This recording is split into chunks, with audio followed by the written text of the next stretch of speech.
Αχ, μη κολλάς πάλι. Πότε θα παραδώσω αυτό το αρχείο? Δέσποινα μου, μη βασανίζεσαι. Το λάπτοπ σου χρειάζεται απλά μία επιδιόρθωση και μία αναβάθμιση. Αλήθεια, μπορούν να μου το επισκευάσουν? Πού? Το laptop.gr. Εκεί το πήγα.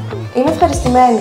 Είναι πραγματικοί επαγγελματίες. Πάλι κολλάει το λάπτοπ σου. Έγινε πολύ αργό. Ζεσταίνεται και σβήνει. Η μπαταρία αδειάζει πολύ γρήγορα. Ναι, τα γνωστά προβλήματα σε ένα παλιό λάπτοπ. Στο το laptop.gr ξέρουμε πώς να δώσουμε μια δεύτερη ζωή στο λάπτοπ σας. Το παίρνω τώρα και έφυγα, Μαριλένα.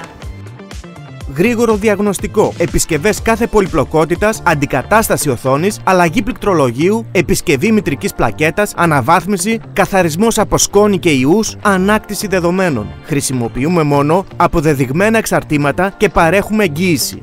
Ο φορητός σας υπολογιστής θα λειτουργεί πιο γρήγορα και πιο αξιόπιστα.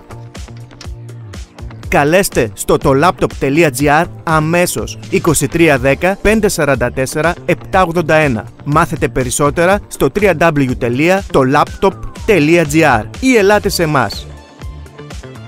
Το laptop.gr. Ο φορητός σας υπολογιστής θα λειτουργεί σαν καινούριος. Μέσωσες, Μαριλένα, μέσωσες. Το λάπτοπ μου πετάει.